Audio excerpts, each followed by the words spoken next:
நேயர்களுக்கு வணக்கம். நான் வெங்கடேஷ் ராமராஜ், காங்கிரஸ் கட்சியோட உறுப்பினர். இன்னைக்கு நம்ம எதை பற்றி பேச போகிறோம் அப்படின்னு பார்த்தீங்கன்னா பங்கு சந்தை. இந்திய பங்கு சந்தை பார்த்தீங்கன்னா பிஎஸ்சி என்எஸ்சி ரெண்டுமே நீங்கள் எடுத்துக்கிட்டிங்கன்னா இப்போ ரொம்ப சரிவை சந்திச்சுட்டு இருக்கு. சமீப காலத்தில் 2022க்கு அப்புறமே பார்த்தீங்கன்னா நிறைய சரிவு இருந்தாலும் இப்போது இந்த மாதம் மார்ச் மாதம் பார்த்தீங்கன்னா இந்த போர், ஈரான் அமெரிக்கா போர் எப்போ ஸ்டார்ட் ஆச்சோ அதுலேருந்தே பார்த்தீங்கன்னா தொடர்ந்து பங்கு சண்டை சரிஞ்சிட்டு இருக்கு. அதுக்கப்புறம் சமீபத்தில் பார்த்தீங்கன்னா நம்ம ரூபாயோட மதிப்பு வரலாறு காணாத அளவுக்கு பார்த்தீங்கன்னா 94 வரைக்கும் ரீச் ஆயிருக்கு. இது என்ன காரணம், எதனால் இது ஆயிருக்கு, என்ன மாதிரி நம்ம சர்வதேச கொள்கை இந்தியா தவறாக பண்ணதுனால இது நடந்திருக்கு அப்படின்றத நம்ம இன்னைக்கு பார்க்க போகிறோம். அதாவது பார்த்தீங்கன்னா நேற்று 23ஆம் தேதி பார்த்தீங்கன்னா பிஎஸ்சின்னு சொல்லுவோம், பாம்பே ஸ்டாக் எக்ஸ்சேஞ்ச், அண்ட் என்எஸ்சின்றது national stock exchange. National stock எக்ஸ்சேஞ்சில் பார்த்தீங்கன்னா 26,000 பாயிண்ட் இருந்து நேஷனல் ஸ்டாக் எக்ஸ்சேஞ்ச் பார்த்தீங்கன்னா சரிஞ்சு 22,500 பாயிண்ட்ஸுக்கு வந்திருந்தது. 3,500 பாயிண்ட் குறைஞ்சிருக்கு. 14% சதவீதம் வீழ்ச்சி அடைஞ்சிருக்கு. அதே மாதிரி பிஎஸ்சி பாம்பே ஸ்டாக் எக்ஸ்சேஞ்சில் பார்த்தீங்கன்னா 86,000 பாயிண்ட் இருந்து பாம்பே ஸ்டாக் எக்ஸ்சேஞ்ச் 72,000 பாயிண்ட்ஸுக்கு டவுன் ஆயிருக்கு. கிட்டத்தட்ட 15% வீழ்ச்சி அடைஞ்சிருக்கு. இது எதனால அப்படின்னு பார்த்தீங்கன்னா முக்கியமான காரணம் இந்த ஈரான், இஸ்ரேல் அண்ட் அமெரிக்கா நடத்துகிற வார் தான் இது ஒரு பெரிய பிரச்சனை. அதுக்கும் இதுக்கும் என்ன சம்மந்தம், நீங்கள் என்ன சம்மந்தமே இல்லாத விஷயத்த சொல்கிறீங்க அப்படின்னு நீங்கள் நினைக்கலாம். பட் இதில் உண்மையில் சம்மந்தம் இருக்குது. அதுதான் நம்ம பேச போகிறோம். இந்தியா பார்த்தீங்கன்னா இந்தியா சுதந்திரம் அடைஞ்சதுக்கப்புறம் கிட்டத்தட்ட பார்த்தீங்கன்னா பல வருடங்களாக நம்ம ஸ்டாண்ட் இஸ்ரேல் அண்ட் பாலஸ்தீனோட வார், அவங்களுக்கு நடக்கிற வாரில் பார்த்தீங்கன்னா நம்ம ஒரு நடுநிலையை தான் பேலன்ஸ்டாக எடுத்துகிட்டு இருந்தோம். நம்ம பாலஸ்தீனுக்கும் சப்போர்ட் பண்ணுறது கிடையாது, இஸ்ரேலுக்கும் நம்ம சப்போர்ட் பண்ண மாட்டோம். ஆனால் சமீபத்தில் பார்த்தீங்கன்னா இந்த மோடி அரசு பார்த்தீங்கன்னா பாஜக அரசில் மோடிஜி 2 வாட்டி இஸ்ரேல் விசிட் பண்ணார். அதுவும் சமீபத்தில் பார்த்தீங்கன்னா பிப்ரவரி மாத கடைசியில் அவர் இஸ்ரேல் பாராளுமன்றத்தில் உரையாற்றிட்டு திருப்பி வந்தார். அவர் வந்த 2வது நாளே இந்த அமெரிக்கா ஈரான் மேலே அட்டாக் பண்ணாங்க. ப்ரீஎம்டிவ் அட்டாக் அப்படின்னாங்க. ப்ரீஎம்டிவ்ன்றது அவங்க அட்டாக் பண்ணுறதா இருக்காங்க, அதனால் அந்த தகவல் கிடச்சதுனால நாங்கள் அட்டாக் பண்ணுறோம் அப்படின்னு சொன்னாங்க. ப்ரீஎம்டிவ் அட்டாக்னு சொல்லக்கூடாது, ஒரு தீவிரவாதம் தான் சொல்லணும். அதாவது அமெரிக்கா ஈரான் மேலே நடத்திய அந்த தாக்குதல் தீவிரவாதம் தான் சொல்லணும். ஸோ அந்த டாபிக் நம்ம போகல. இது எப்படி இந்த சந்தைகள், நம்ம பங்கு சந்தை சரீரத்துக்கு அவங்க எப்படி காரணமாக இருக்காங்க அப்படின்றத நான் சொல்கிறேன். நம்ம பார்த்திங்கன்னா ரஷ்யாவில் நம்ம எல்பிஜி, க்ரூட் ஆயில், கச்சா எண்ணெய் நம்ம இறக்குமதி பண்ணிட்டு இருந்தோம். ஈரான்ட்டு நம்ம இறக்குமதி பண்ணிட்டு இருந்தோம். ஈரான்ட்டு நம்ம எப்படி இறக்குமதி பண்ணிட்டு இருந்தோம், அதனால் நம்ம எவ்வளோ லாபம் அடைஞ்சோம் அப்படின்றத நான் ஃபஸ்ட்டு சொல்லிடுறேன். ஈரானில் நம்ம கன்வென்ஷனாக நம்ம இறக்குமதி பண்ணும்போது ஈரான் நமக்கு இங்கேருந்து ரொம்ப கிட்ட, அதாவது பார்த்தீங்கன்னா இங்கேருந்து ஆப்கானிஸ்தானுக்கு அப்புறம் ஈரான், அங்கேருந்து கச்சா எண்ணெய் நம்ம இந்தியாவுக்கு வந்துச்சு அப்படின்னு சொன்னால் மும்பை போர்ட்டுக்கோ குஜராத் இருக்க ஏதாவது ஒரு போர்ட்டுக்கு துறைமுகத்துக்கு வந்துச்சுன்னா மிஞ்சி போனால் 3லேருந்து 4 நாளில் நமக்கு கச்சா எண்ணெய் வந்துடும். கச்சா எண்ணெய் வந்ததுக்கப்புறம் நம்ம சுத்திகரிப்பு பண்ணுறதுக்கு ஒரு 5 நாள் ஆகும்.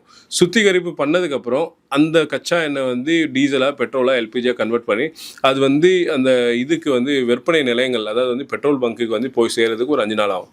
அங்கே விற்பனை ஆகிறதுக்கு 1-2 நாள் தான் ஆகும். அப்போ நீங்கள் கனெக்ட் பண்ணி பார்த்தீங்கன்னா ஈரான்லேருந்து இந்தியாவுக்கு கச்சா எண்ணெய் வருது ஒரு 5 நாள் வச்சுக்கோங்க. அப்புறம் இந்தியாவில் வந்ததுக்கப்புறம் சுத்திகரிப்பு ஒரு 5 நாள் வச்சுக்கோங்க. சுத்திகரிப்பு பண்ணதுக்கப்புறம் இந்த விற்பனை நிலையத்துக்கு ஒரு 5 நாள் வச்சுக்கோங்க. அதெல்லாம் சேர்த்து இன்னொரு 5 நாள் விற்பனைக்கு வச்சுக்கோங்க. அப்போ 20 நாளில் பார்த்தீங்கன்னா நம்ம அந்த கச்சா எண்ணெய் அங்கேருந்து ஆரம்பித்த இடத்துல விற்று பணமாக்கிறோம். இதில் என்ன பெரிய பியூட்டி அப்படின்னு கேட்டிங்கன்னா, நம்ம உலகத்தில் இருக்கிற கச்சா எண்ணெய் ப்ரைஸ், அதாவது விலை, பிரெண்ட்னு சொல்லுவாங்க, அந்த பிரெண்ட் விலையோட கம்பேர் பண்ணும்போது நமக்கு ரஷ்யாவும் ஈரானும் கிட்டத்தட்ட $15-20 குறைவான விலையில் நமக்கு இந்தியாவுக்காக கொடுத்துட்டு இருந்தாங்க. அப்போது அங்கேருந்து நமக்கு கச்சா எண்ணெய் வருது, குறைவான விலையில் வருதுன்றனால நம்ம ஒரு பேரலுக்கு இன்டர்நேஷ்னல் மார்க்கெட்டில் $80 கொடுத்து வாங்கணும்னு சொன்னால் நம்ம இங்கே $60 தான் கொடுப்போம், $60 தான் கொடுப்போம். இது இல்லாமல் இம்பார்ட்டண்ட்டான ஒரு விஷயம் என்ன அப்படின்னு கேட்டிங்கன்னா, ஈரானில் நீங்கள் கச்சா எண்ணெய் வாங்குறீங்கன்னா நீங்கள் கேஷ் அண்ட் கேரி பண்ண வேண்டாம், நீங்கள் காசை கொடுத்து வாங்க வேண்டாம். 60 நாள் உங்களுக்கு கிரெடிட் கொடுப்பாங்க. 60 நாள் கிரெடிட்ன்றது நீங்கள் வாங்குகிற கச்சா எண்ணெய்க்கு 60 நாளுக்கு அப்புறம் பணம் கொடுத்தா போதும். அப்போ உங்களுக்கு எவ்வளோ சலுகைகள் பாருங்கள். இந்தியாவுக்கு சலுகைகள் என்னென்னா இருக்கிற சர்வதேச விலையோட உங்களுக்கு $20 கம்மியாக கிடைக்குது. நீங்கள் வாங்கின பொருளை கச்சா எண்ணெயை வாங்கினதுக்கு $60 நாளுக்கு அப்புறம் நீங்கள் பணத்தை திருப்பி செலுத்தலாம். அப்போது 20 நாள்லேயே நம்ம விற்பனை பண்ணிடுறோம். மீதி 40 நாளுக்கு நம்ம அதில் வட்டியும் சம்பாதிக்கிறோம். அப்போ எவ்வளோ லாபகரமாக இருக்குது. அப்போ 60 நாளுக்கு அப்புறம் இந்த பணத்தை நம்ம ஈரானுக்கு செட்டில் பண்ணுறோம். இது இல்லாமல் இந்தியா ஈரான் ரிலேஷன்ஷிப் நல்லா இருக்கிறதுனால மகாராஷ்டிராலேருந்து குஜராத்லேருந்து இந்தியாவிலேருந்து எல்லா இடத்துலேருந்து பார்த்தீங்கன்னா காய்கறிகள் பழம் பெரிஷபிள் குட்ஸ் சொல்லுவோம். பெரிஷபிள் குட்ஸ்லாம் வந்து சீக்கிரமாக கெட்டு போகிற பொருட்கள். அதாவது வந்து பழம்லாம் பார்த்தீங்கன்னா வந்து நீங்கள் வச்சிங்கன்னா ஒரு வாரம் மேக்ஸிமம் ஒரு வாரம் தான் நீங்கள் வைக்க முடியும். அது மாதிரி வெஜிடபிள்ஸ் காய்கறியும் பார்த்தீங்கன்னா ஒரு வாரம் வரைக்கும் வந்து நல்லாயிருக்கும். ரூம் டெம்பரேச்சர் ஷெல்ஃப் லைஃப்பில் வந்து நல்லாயிருக்கும். அப்போ இந்த பொருட்கள் நம்ம ஏற்றுமதி பண்ணுறதுனால நம்மளும் வந்து நிறையா வந்து ஏற்றுமதி பண்ணி அங்கேருந்து நம்ம வந்து வருவாய் வந்து ஈட்டிகிட்டு இருந்தோம். அப்போ இது வந்து நமக்கு வந்து ஒரு வின் சிச்சுவேஷனாக இருந்தது. அது இல்லாமல் பார்த்தீங்கன்னா ரஷ்யாவிலேருந்து நமக்கு வந்து இது வாங்கும்போது ரஷ்யாவும் நமக்கு அதே சலுகை கொடுத்துருந்தாங்க. என்னென்னா வந்து $25 வரைக்கும் குறைவான ப்ரைஸில் கொடுத்துட்ருந்தாங்க. அது இல்லாமல் நமக்கு 9 நாள்லேயே வந்து நமக்கு இது வந்துடும், என்னது டிரான்ஸ்போர்ட்டேஷன். அதாவது அங்கேருந்து ஸ்டார்ட் ஆகிடுச்சுன்னா 9 நாளில் நமக்கு வந்து இங்கே வந்துடும். அப்போது இவ்வளோ நல்ல நமக்கு வந்து ஆஃபர் இருக்கும்போது ஈரான் ஒரு கட்டத்தில் என்ன சொன்னாங்கன்னா, நம்ம வந்து பைப்லைன் போட்டுக்கலாம். பைப்லைன் வந்து அங்கேருந்து பைப்லைன் வந்து பாகிஸ்தான் வழியாவோ இல்லை பாகிஸ்தான் அனுமதிக்கல நம்ம கடல் கீழே வந்து எப்படி இன்டர்நெட் ஃபைபர் கேபிள் சொல்லுது அது மாதிரி நம்ம வந்து பைப்லைன்ஸ் போட்டோம்னா டைரெக்டாக வந்து உங்களுக்கு வந்து அன்இன்டரப்டட் சப்ளைனா வந்து உங்களுக்கு வந்து ஒரு தடையற்ற ஒரு விநியோகம் நடக்கும் அப்படின்னு சொல்லி சொன்னாங்க.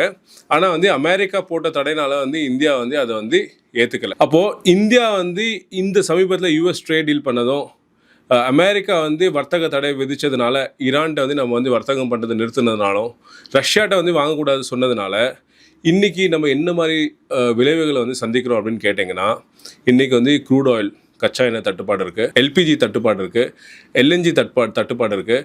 இன்றைக்கி வந்து வீட்டில் உபயோகப்படுத்துகிற நம்ம எல்பிஜி சிலிண்டர்ஸ் பார்த்திங்கன்னா ஆர்டர் போட்டால் வந்து எல்பிஜி வரமாட்டுது. நிறைய ஹோட்டல் இண்டஸ்ட்ரீஸ்க்கு வந்து பார்த்திங்கன்னா வந்து எல்பிஜி சப்ளை இல்லை. ஏன் அப்படின்னு கேட்டிங்கன்னா, பொதுவாக க்ரூட் ஆயில் வந்து பார்த்திங்கன்னா இன்டர்நேஷ்னல் ஸ்டாண்டர்ட்ஸ் படி 90 நாளைக்கான க்ரூட் ஆயில் ரிசர்வ் சேமிப்பு வந்து நம்ம வந்து வச்சுருக்கணும். ஆனால் இந்தியாவில் வந்து அந்தளவுக்கு சேமிப்புக்கு வந்து கிடங்கும் இல்லை, சேமிப்பு வந்து நம்ம பண்ணுறதும் கிடையாது. அதே மாதிரி ஜப்பான் பார்த்திங்கன்னா வந்து எல்பிஜி 30 60 நாளுக்கு வந்து சேமித்து வைக்கிறாங்க. நம்மள்ட்ட பார்த்தீங்கன்னா 2 நாள் கூட வந்து நம்ம சேமிப்பு இல்லை. இந்த வார் என்ன நடக்குதுன்னு கேட்டால், ஈரான் வந்து கல்ஃப் ரீஜனில் இருக்குது. இந்த கல்ஃப் வளைகுடா பகுதியில் பார்த்தீங்கன்னா அங்கே இருக்கிற நாடுகள் எல்லாமே வந்து ரொம்ப சேதமானதுனாலையும், அதே மாதிரி வந்து அந்த ஜலசந்தி சொல்கிறாங்க இல்லையா, ஹார்மோஸ் ஜலசந்தி வந்து ஈரான் மூடினதுனாலையும் அங்கேருந்து வரக்கூடிய எந்த ஷிப்பும் வந்து இந்தியாவுக்கு வர முடியலை. நம்ம பாஜக கவர்மெண்ட் சொல்கிறாங்க இல்லை ஷிப்பு நாங்கள் பேசி வர வச்சிட்டோம் அப்படின்றாங்க. பேசி வர வச்சாங்க, உண்மைதான்.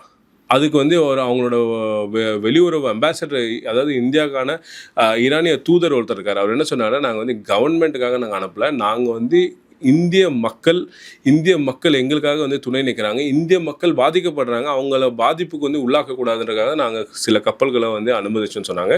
நமக்கு பிளாங்கெட் அப்ரூவல் இல்லை.